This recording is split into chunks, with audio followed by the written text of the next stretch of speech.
Est-ce que les gazelles perdent leurs cornes?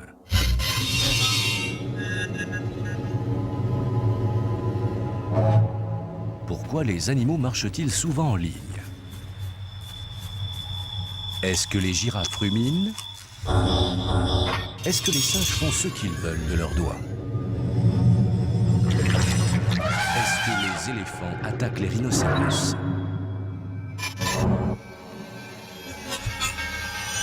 À toutes ces questions et à beaucoup d'autres, il existe des réponses précises et irréfutables. Mais il y en a quelques-unes aussi qui gardent encore leur part de mystère.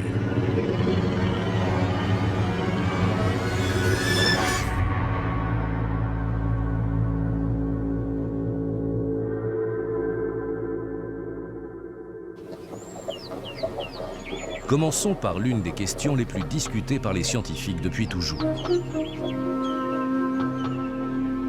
Pourquoi les zèbres ont-ils des rayures?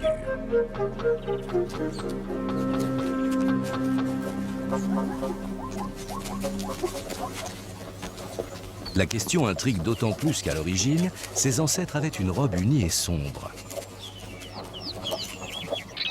Et que si le petit zèbre naît avec son pelage rayé, il n'a pas de rayures au stade de l'embryon. Alors, pourquoi ces évolutions vers une robe aussi originale?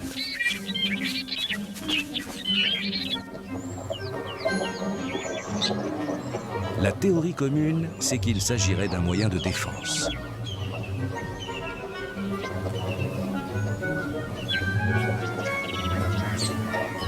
Le zèbre vit quasiment toujours en groupe au sein duquel les individus sont souvent au contact les uns des autres. Et cela poserait problème aux prédateurs.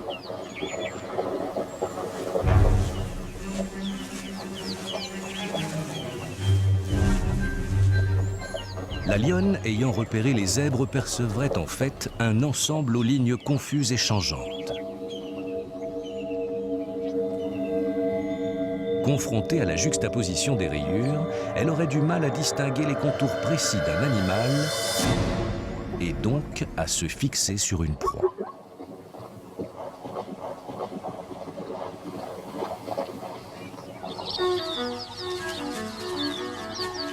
A priori, tous les zèbres se ressemblent. Mais ont-ils tous la même robe? En vérité, aucun zèbre ne présente les mêmes motifs que son voisin.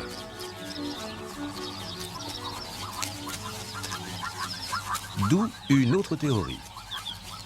Les rayures seraient une sorte de code-barre naturel qui permettrait aux individus de s'identifier et de se retrouver à coup sûr.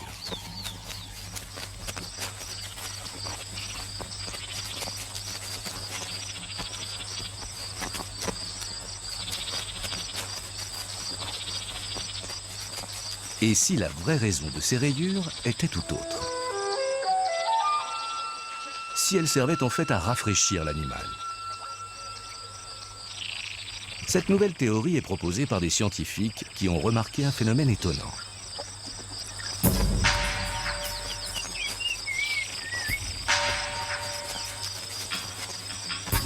Au-dessus des bandes sombres qui captent davantage la chaleur, la pression atmosphérique est légèrement plus faible qu'au-dessus des bandes blanches.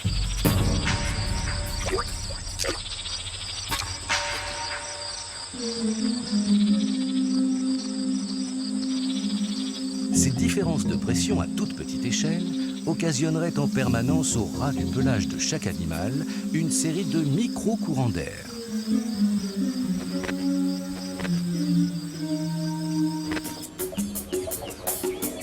Question.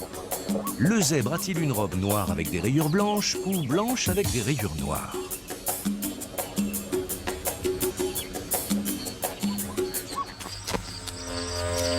On sera tenté de retenir plutôt l'idée d'une robe blanche en observant notamment que des rayures brunes viennent s'intercaler entre les rayures noires sur l'arrière de l'animal.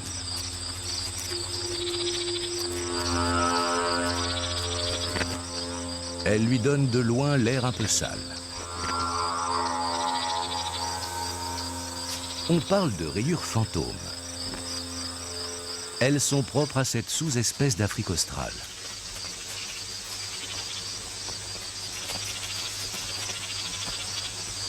En tout cas, le zèbre est le seul mammifère à présenter ici une telle proportion de blanc sur son pelage.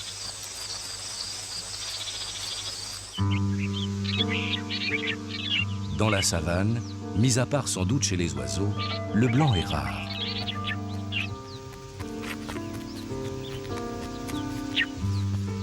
Même le rhinocéros blanc n'est pas blanc.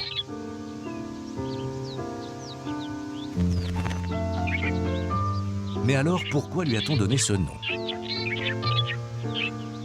Cela vient d'une confusion entre deux mots anglais. On utilisait wide pour décrire sa bouche très large et c'est devenu white qui désigne la couleur blanche.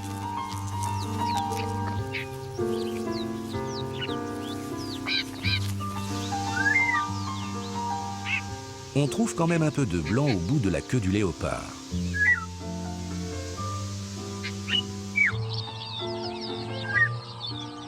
Mais si l'on regarde les gnous ou les gazelles, on observe que les motifs blancs sont absents ou qu'ils sont limités, comme chez ce mâle Nyala.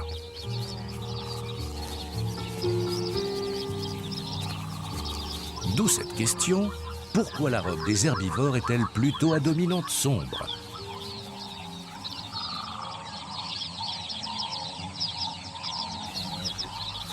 Par souci de discrétion, bien sûr, mais ne serait-ce pas aussi pour éviter les insectes? Qui seraient attirés par le blanc comme le laisse à penser les tiques accrochées au ventre de cette girafe?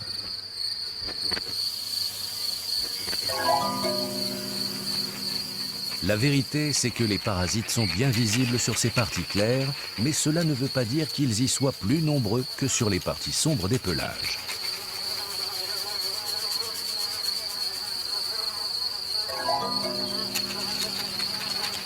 Le blanc serait même plutôt répulsif pour les insectes qui cherchent de la discrétion et qui iraient de préférence vers les robes sombres pour échapper à leurs prédateurs.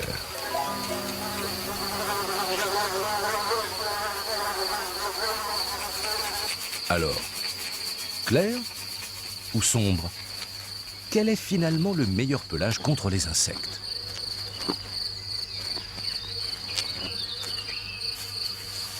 Eh bien, ni l'un ni l'autre. C'est la robe en noir et blanc du zèbre qui est la moins convoitée.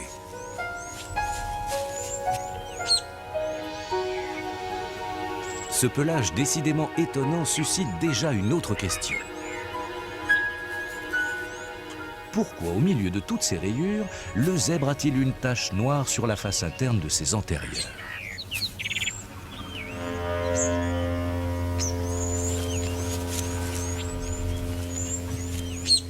C'est une pièce de peau nue et calleuse qui a une fonction précise. Elle protège la patte. Elle évite que l'extrémité tranchante du sabot ne vienne la blesser quand l'animal se repose. Dans cette position, le coussinet s'interpose précisément à l'endroit du contact avec le sabot.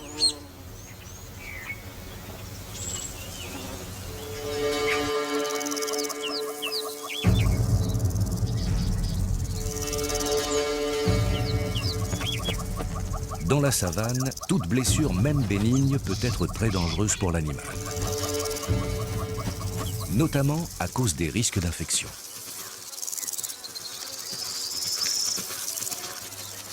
Celles que l'on observe chez les zèbres sont souvent la conséquence de morsures entre mâles prétendant à la possession du harem.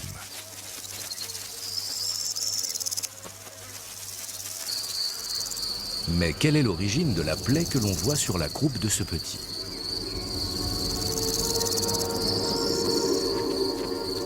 Elle peut résulter de l'attaque avortée d'un prédateur.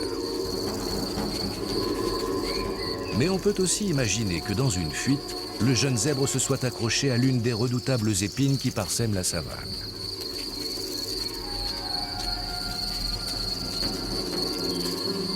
La plaie est récente et sérieuse. Alors quelles sont les chances de survie de l'animal? Celui-là bénéficie encore des anticorps du lait maternel. Cela va se jouer en quelques jours.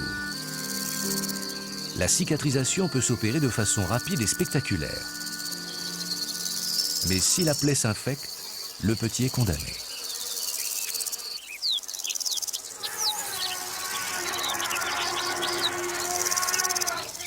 Autre problème de santé, mais cette fois pour un pachyderme, dont le comportement traduit une souffrance soudaine et violente.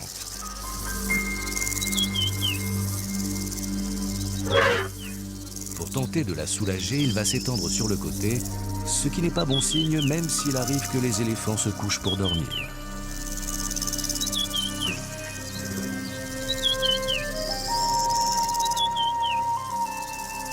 Ce jeune ne s'y trompe pas. Il voit bien que sa mère n'est pas dans un état normal et il confirme par ses attentions cette solidarité qu'on prête au pachyderme. Le mâle est-il sérieux? L'éléphant est-il en danger?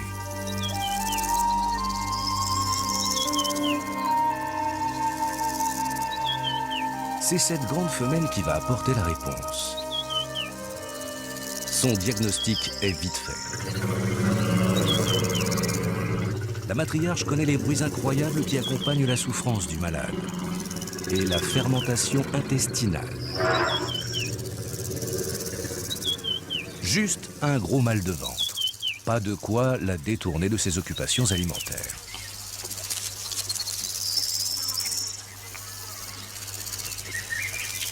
Au bout de quelques minutes, le malade se remet sur pied sans avoir reçu d'autres médications que les encouragements de ses partenaires.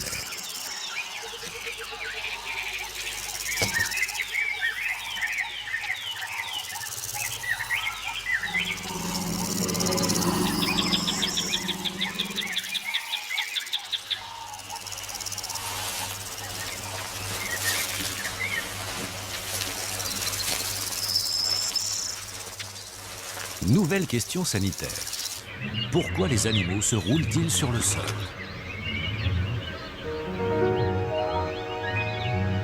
Ici, ce sont des gnous à queue noire, qu'on appelle aussi gnous bringés, à cause de leur pelage caractéristique et de ces bandes de longs poils noirs.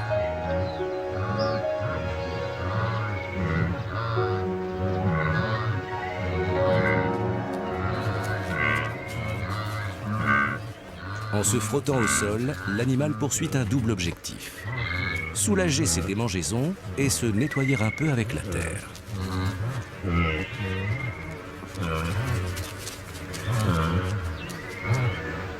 Cette toilette est courante dans la savane, y compris chez les oiseaux qui, comme ce touraco, ont parfois recours au bain de poussière.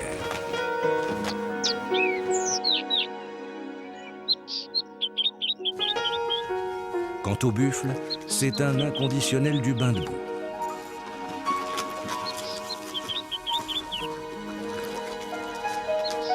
Il faut dire que c'est sans doute l'animal le plus accablé par les parasites en tout genre.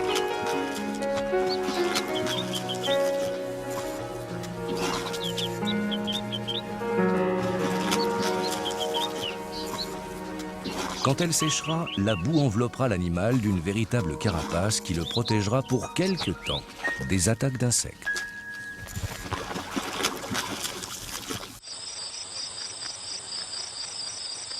Dans la lutte contre les parasites, certaines espèces sont avantagées. C'est le cas des singes. Avec de longs bras et des doigts, ils peuvent intervenir avec précision sur n'importe quelle partie de leur corps, voire celui des congénères.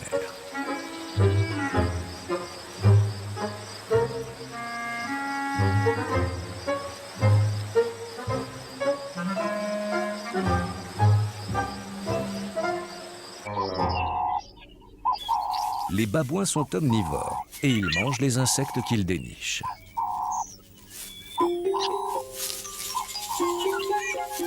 Mais pourquoi les prennent-ils directement avec la bouche au lieu de les capturer à la main?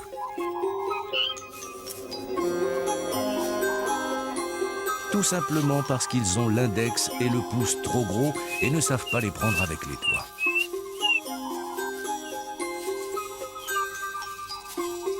Les singes sont-ils les seuls animaux à pratiquer l'épouillage mutuel?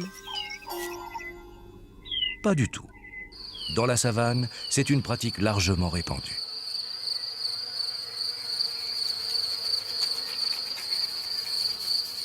Son utilité est évidente. Elle permet de faire nettoyer par un autre une partie du corps d'ordinaire inaccessible. C'est souvent comme chez ces impalas, la tête et l'encolure.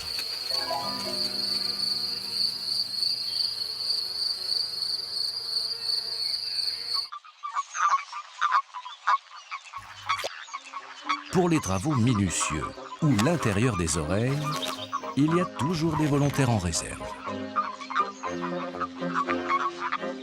Ils arrivent soudain d'on ne sait où, pour se nourrir des ectoparasites qu'ils débusquent dans la fourrure de l'animal. Ce sont les pique-bœufs.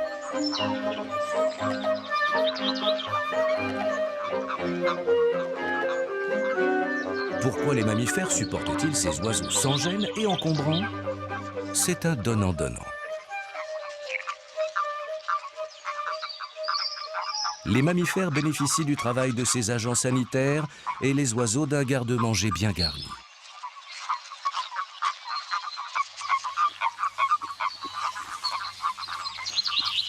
Avec le phacochère, l'impala est le plus petit des animaux fréquentés par le pique-bœuf.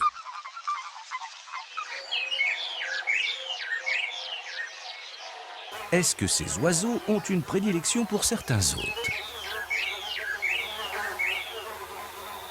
Ils préfèrent clairement les grands mammifères et sont des familiers de la girafe qui est trop contente de trouver un moyen de nettoyer son long cou. Mais ils se posent aussi sur l'hippopotame ou le rhinocéros, dont la peau est presque nue et où les poils sont rares.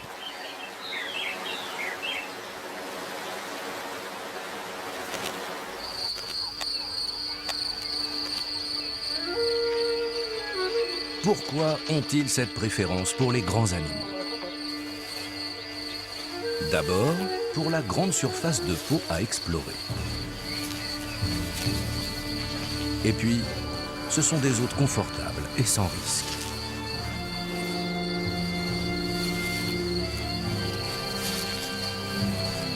Avec les rhinocéros, les oiseaux sont tranquilles. La tête de l'animal manque de mobilité. Ses pattes sont courtes et massives. Même s'il est gêné, sa morphologie ne lui permet pas de chasser les oiseaux installés sur son dos.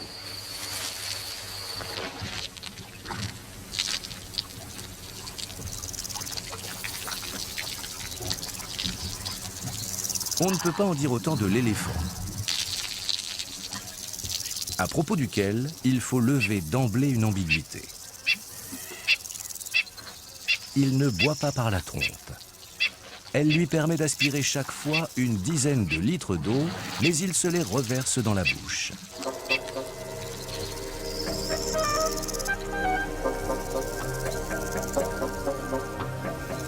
Une chose est curieuse, on ne voit jamais sur l'éléphant de pique-bœuf à l'ouvrage.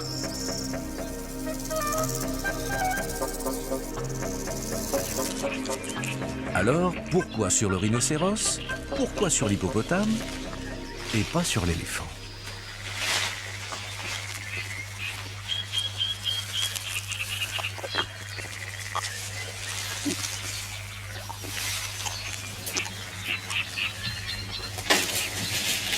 Si les pique-bœufs intervenaient comme il l'aime à l'orifice de ses oreilles, il s'exposerait à coup sûr au battement fatal de ses grands pavillons.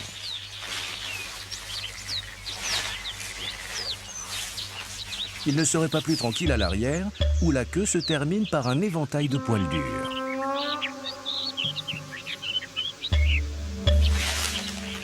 Mais surtout, les oiseaux devraient composer avec une arme diabolique, la trompe, d'une mobilité et d'une précision incroyables qui pourraient les déloger violemment, où qu'ils soient et à tout moment.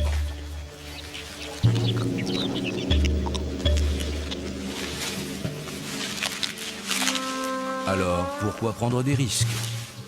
Surtout que les éléphants ont très peu d'ectoparasites, car leur peau est dépourvue de glandes sébacées, or c'est le sébum qui attire principalement les tiques.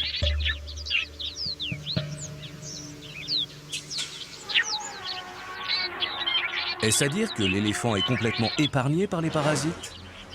Et dans ce cas, quel serait alors l'intérêt de ces bains de poussière?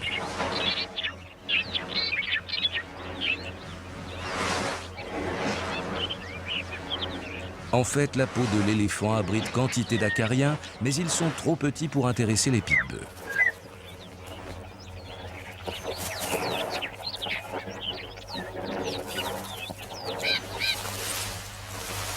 Voilà l'un des animaux les plus connus, mais aussi celui qui suscite le plus de questions.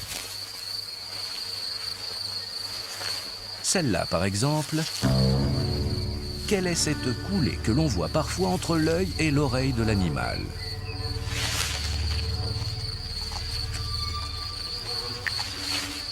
Il s'agit d'une sécrétion de la glande temporale.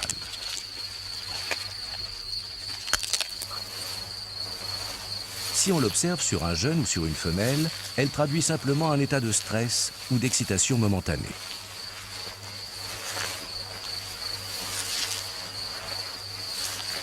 Mais si le même phénomène est constaté chez un mâle d'au moins 20 ans, cela signifie souvent que l'animal est en période de muste.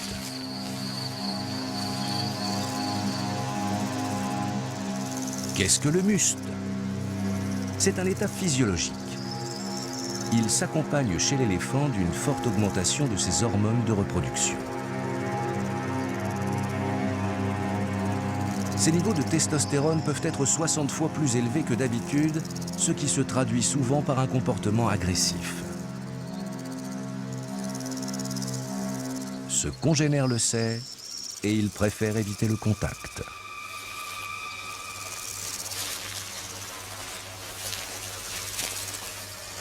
Lorsqu'il est dans cet état, l'éléphant peut disperser tous les mâles alentours pour accéder aux femelles.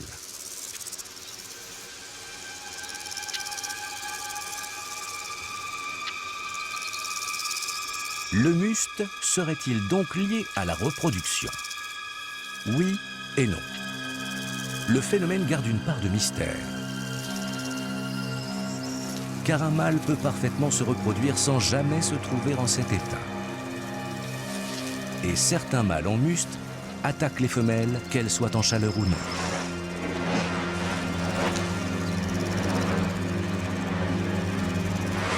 Reste que les femelles en chaleur apprécient particulièrement les mâles en muste.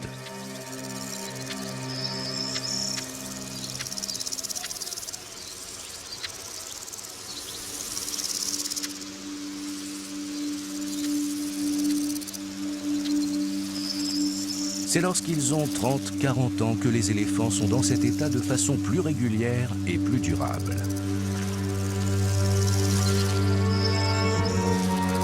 Le muste peut se prolonger alors pendant plusieurs mois. Pourquoi ces grands éléphants posent-ils parfois la trompe sur une de leurs défenses? Simplement pour soulager un peu le poids qu'elle fait peser sur leur tête.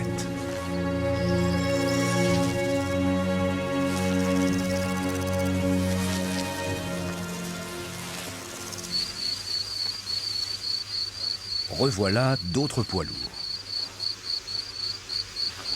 Ces rhinocéros blancs se déplacent en petits groupes qu'on désigne en anglais du nom curieux de crash.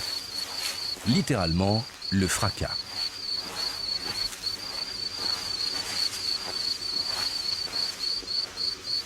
Faut-il le craindre de ces mastodontes en mouvement? Ici, 3 femelles et un jeune. Réponse dans quelques secondes. Ils vont croiser la piste des éléphants.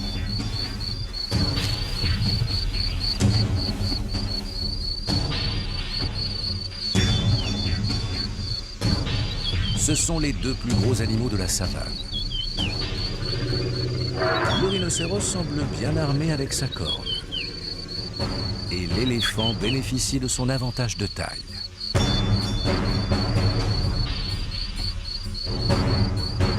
Il n'y a pas d'antagonisme systématique entre les 2 espèces.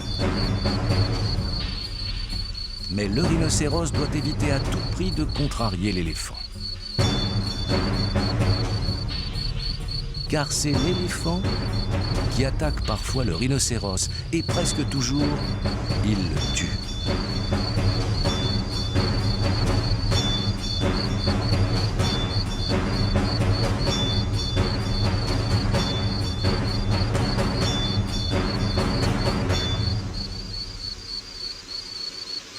les rhinocéros se sont comportés avec prudence. Et ces animaux plutôt sédentaires vont atteindre sans encombre le but de leur déplacement, un point d'eau.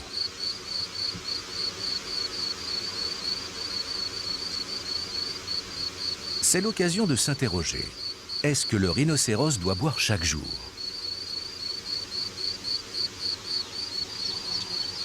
Il peut, s'il le faut, rester 2-3 jours sans boire en se contentant de l'humidité contenue dans les herbes qu'il broute. Mais si l'eau est disponible, il boit quotidiennement 1 ou 2 fois.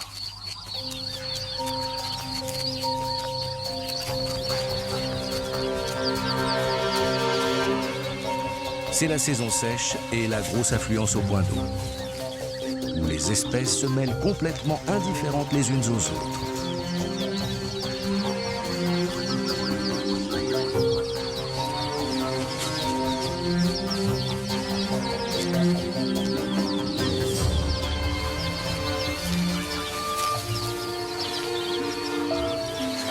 Un éléphant solitaire s'approche pour profiter de l'eau à son tour. Contrairement à ce qu'on croit souvent, un éléphant peut rester lui aussi plusieurs jours sans boire. On peut imaginer alors son humeur. Lui qui visiblement aime s'abreuver tranquille, il dégage le terrain pour limiter la promiscuité.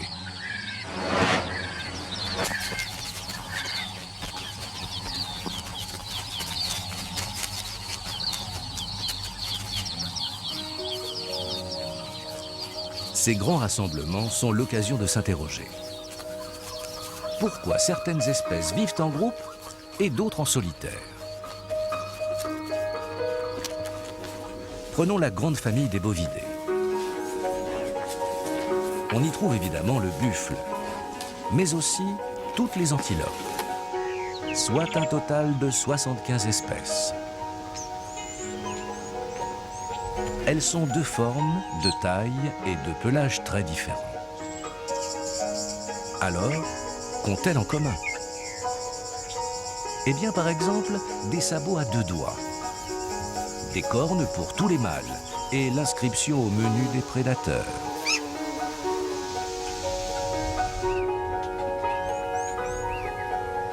Partant de là, elles se sont organisées chacune différemment, en choisissant soit de vivre en groupe, soit en solitaire. C'est presque moitié-moitié. 43 espèces vivent en communauté et 32 préfèrent se débrouiller toutes seules.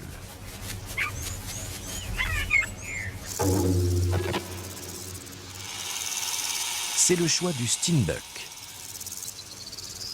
Cette petite antilope d'une dizaine de kilos est monogame. Le couple vit sur un tout petit territoire de moins d'1 km².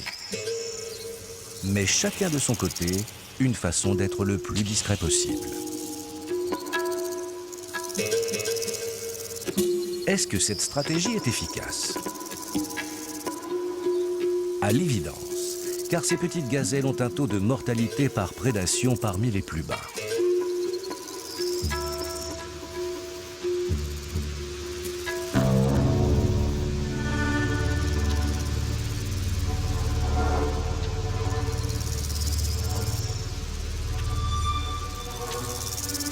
La problématique est complètement différente pour des grands herbivores comme les buffles. Impossible pour eux de rester discrets, d'autant qu'ils doivent se déplacer pour satisfaire leurs besoins importants en nourriture. Ils risquent à tout moment de rencontrer un prédateur en maraude.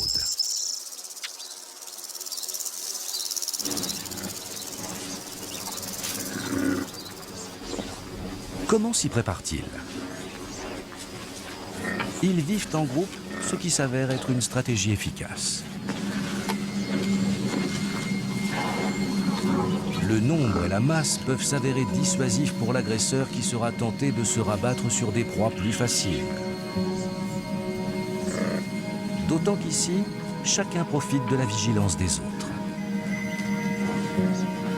Enfin, statistiquement, dans un troupeau comme celui-ci de plusieurs centaines d'individus, on réduit sensiblement le risque d'être la prochaine victime.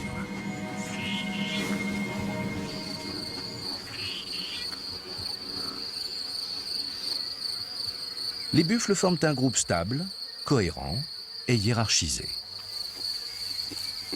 Qu'en est-il des girafes? Eh bien, c'est tout le contraire.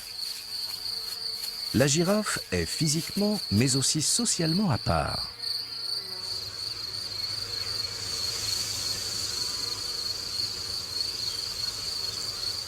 C'est un animal grégaire qui aime la compagnie de ses semblables, mais qui ne reste jamais longtemps avec les mêmes individus.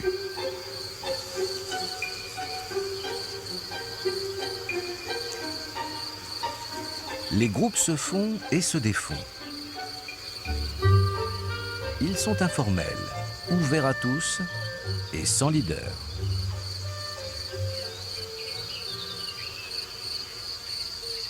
Quant aux individus en eux-mêmes, ils réservent aussi quelques surprises. Sait-on par exemple que la girafe est un ruminant? Que c'est le seul mammifère terrestre qui ne bâille pas? Que comme les gazelles, elle a des sabots à 2 doigts? Que chez les mâles, le pelage fonce avec l'âge? Enfin, qu'elle n'est pas muette. Elle a des cordes vocales, même si elle ne s'en sert guère.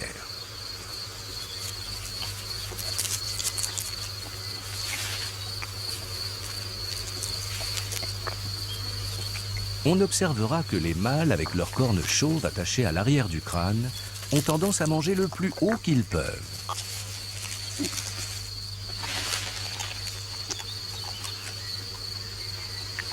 Tandis que les femelles, qui sont pourtant beaucoup plus petites, vont au contraire se pencher pour manger dans la végétation plus basse. Pourquoi? En fait, au sein de la même espèce, on s'organise déjà pour éviter la concurrence.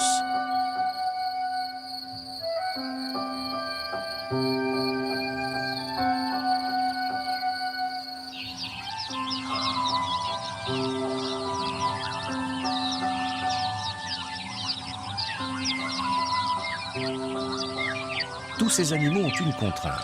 Ils doivent se partager la savane et ses ressources. Comment s'organisent-ils pour cohabiter?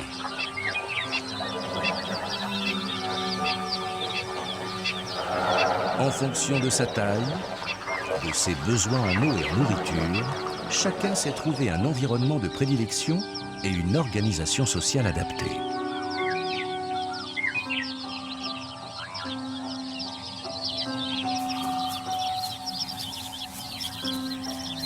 Prenons le waterbuck, une grande antilope qui peut peser presque 200 kg. Elle est très sensible à la déshydratation et n'a donc pas le choix. Elle doit vivre près d'un point d'eau.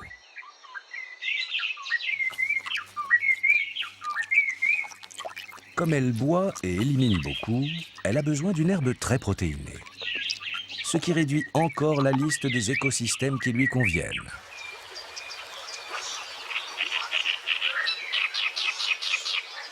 Quand l'antilope a trouvé sa niche, comment peut-elle se réserver ce morceau de savane qui lui convient?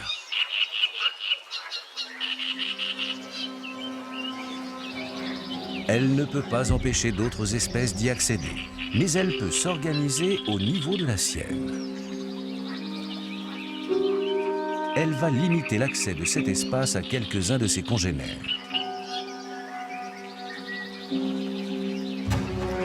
C'est une affaire d'organisation sociale. Le waterbuck est territorial. Autrement dit, le mâle qui s'est imposé sur son territoire y règne sur quelques femelles et leur progéniture. Les autres mâles sont invités à aller voir ailleurs.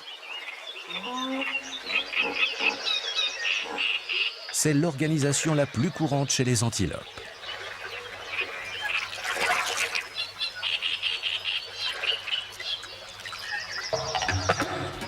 Comment reconnaît-on facilement une espèce territoriale? par ces joutes qui opposent régulièrement et avec plus ou moins d'intensité le maître du harem à ses prétendants plus ou moins crédibles.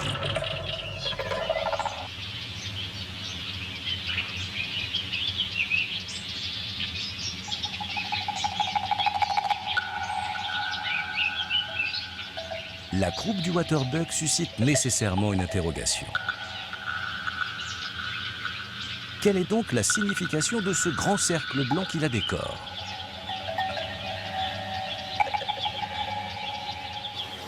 Bien que la question ne soit pas définitivement tranchée, on s'accorde généralement pour dire qu'il s'agirait d'une forme de signalisation. Elle aiderait les individus à se retrouver et à se suivre facilement.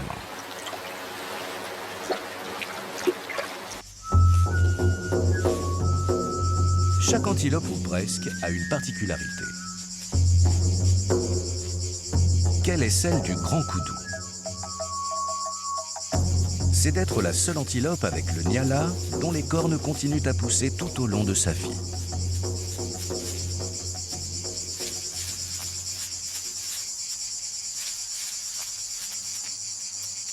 Mais en quelle matière sont faites ces cornes?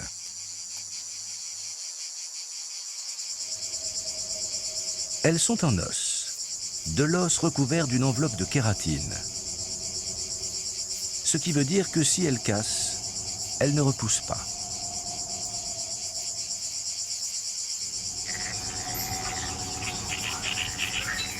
C'est un attribut essentiel pour les mâles chez de nombreuses espèces, car il détermine souvent leur position sociale. Plus elles sont développées, plus elles améliorent les chances de s'imposer comme maître du harem, à la tête pour cet impala d'un troupeau de plusieurs dizaines de femelles.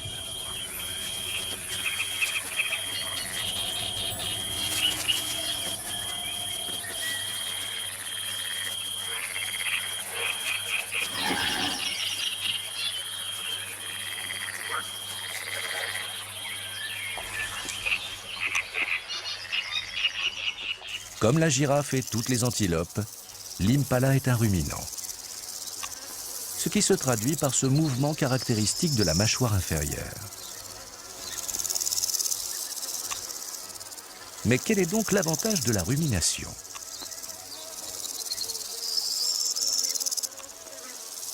Elle permet à l'animal de tirer un meilleur parti de ce qu'il absorbe. Grâce à sa digestion en 2 temps, il peut assimiler tous les éléments nutritifs de la végétation. Avec une conséquence. À apport énergétique égal, il passe moins de temps à manger que les non-ruminants qui, eux, ne peuvent pas digérer la cellulose.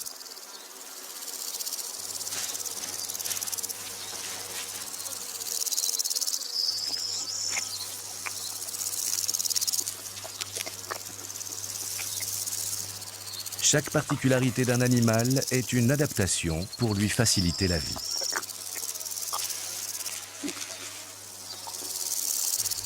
Les pattes arrière des impalas sont ornées de touffes de poils noirs, qu'ils sont les seuls à avoir. Elles cachent des glandes métatarsales qui émettent une phéromone. Pourquoi cette glande ne se trouve-t-elle que sur les membres postérieurs de l'animal? Parce qu'elle n'est stimulée et ne diffuse une odeur qu'à l'occasion d'une contraction musculaire, autrement dit, lorsque l'animal saute ou court. Mais pourquoi donc un tel dispositif?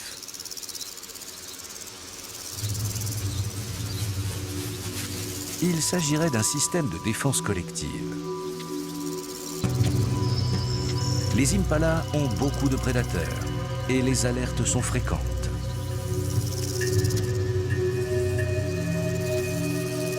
Chacun de leurs sauts aura marqué les herbes, y aura laissé une odeur. Une fois la menace éloignée, grâce à toutes ces empreintes olfactives, les antilopes éparpillées pourront facilement se retrouver et reconstituer la harde un peu plus loin.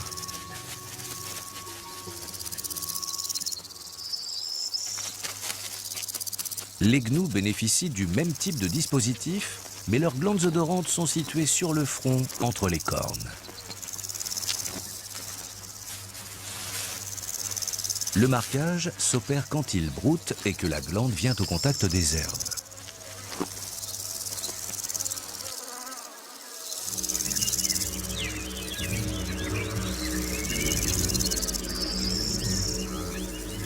Pourquoi, lorsqu'ils se déplacent en groupe, les herbivores ont-ils souvent une prédilection pour la marche en file indienne, alors qu'ils pourraient marcher de front ou complètement éparpillés?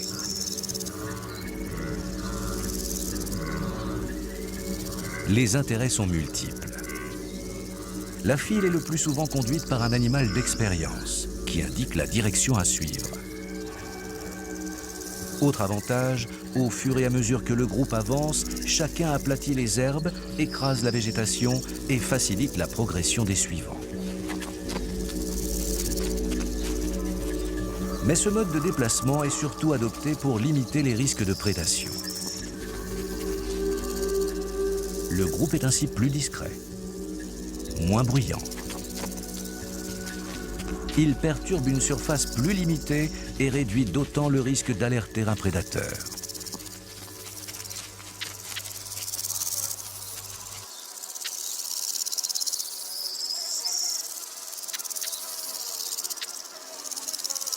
Quelles sont les autres armes utilisées par les herbivores pour contrer leurs prédateurs potentiels? D'abord, des sens aiguisés et toujours en éveil.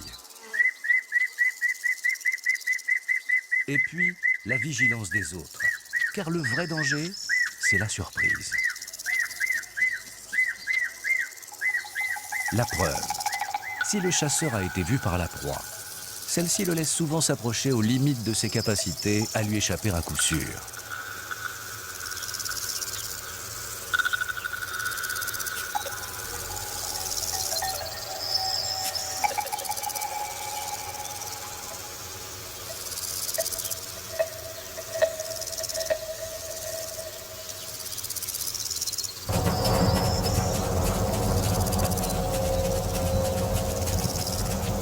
Est-ce que les lions poursuivent une proie qui s'enfuit? La réponse est non dans la plupart des cas. Quand l'herbivore est parvenu à recréer une distance de sécurité conséquente, le prédateur abandonne. Ce jeune lion rejoint son clan. Il compte plus d'une douzaine d'individus qui vivent ensemble. Le lion est le seul félin africain que l'on puisse vraiment considérer comme vivant en société.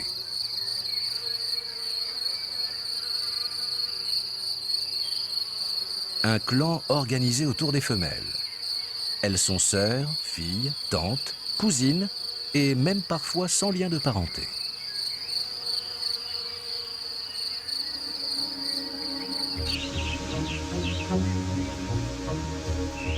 Peut-on parler aussi de vie en société chez les guépards? Pas vraiment. Ces félins sont de nature solitaire et des coalitions comme celle-ci sont l'exception qui confirme la règle.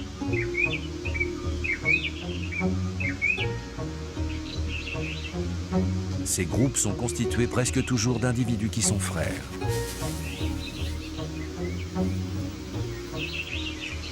Quel est l'intérêt de ces coalitions? Il est double. Il permet de chasser de plus grosses proies, mais surtout d'acquérir un territoire et de s'y maintenir. Plus les membres de la coalition sont nombreux, plus leur règne est durable.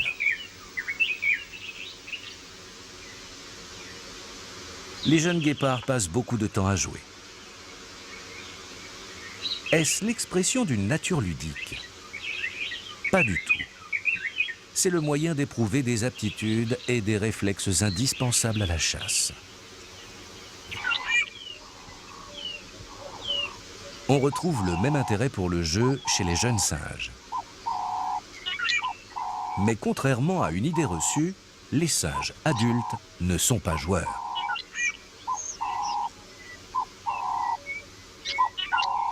Le petit Vervet passe la première semaine de sa vie accroché au pelage de sa mère. Mais à quel âge commence-t-il à jouer? Dès qu'il a 15 jours. En fait, c'est le début d'un apprentissage.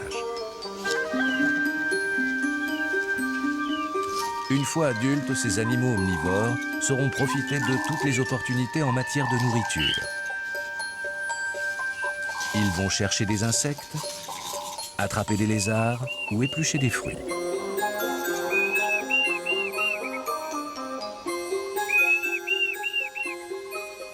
Les petits singes ont donc beaucoup de savoir-faire à acquérir.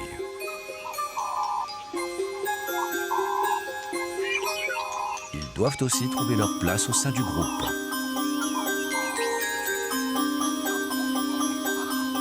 Ils ont comme repère leur mère et des camarades de jeu.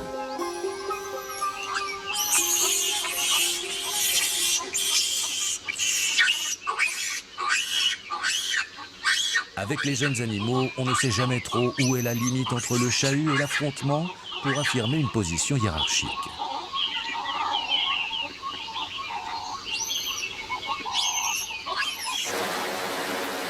C'est la même ambiguïté qui règne sur l'activité de ces jeunes hippopotames.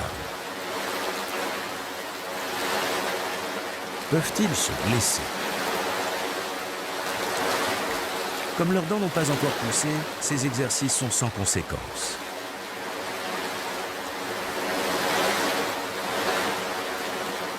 Mais lorsqu'ils seront adultes, la taille de leurs canines combinée à la puissance de leur mâchoire leur permettrait de couper en deux un crocodile de bonne taille.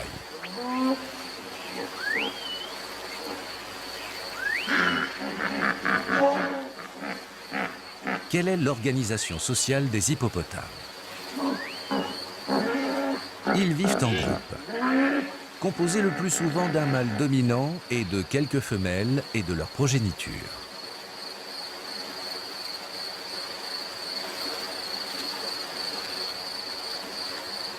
Les grands mâles ne contrôlent pas plus de 100 mètres de rivage, sur lesquels ils règnent en maîtres. Et ils le font savoir de façon peu ragoûtante. Pour marquer d'un coup un maximum de terrain, ils font littéralement voler leurs excréments grâce à leur battement de queue.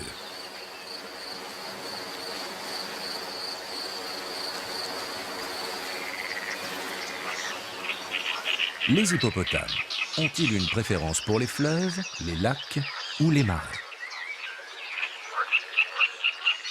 Qu'importe dès lors qu'ils peuvent complètement s'immerger. C'est une nécessité absolue pour ce mammifère terrestre. Parce que, contrairement à l'apparence, l'épiderme de l'hippopotame est fin.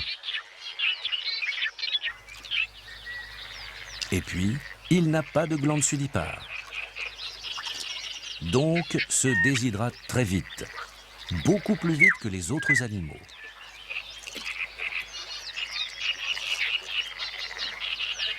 Alors, il passe l'essentiel de sa journée dans l'eau, bien qu'il ne sache pas nager au sens propre du terme. En fait, il se laisse couler et pour progresser, prend appui sur le fond.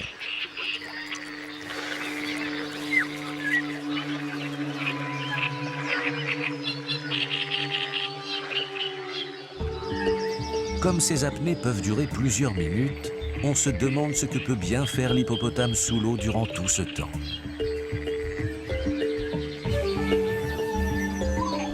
Une chose est sûre, c'est qu'il ne mange pas. Mais il peut dormir. Il lui arrive même de remonter à la surface pour reprendre sa respiration sans se réveiller, de façon subconsciente.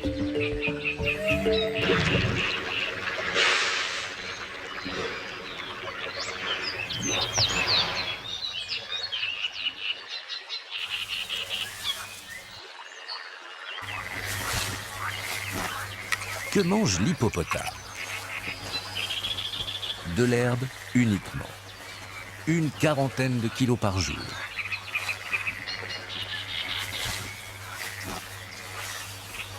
C'est un animal au comportement social très contradictoire. Il va toujours brouter en solitaire et dans l'eau éprouve souvent le besoin d'aller se coller à ses congénères.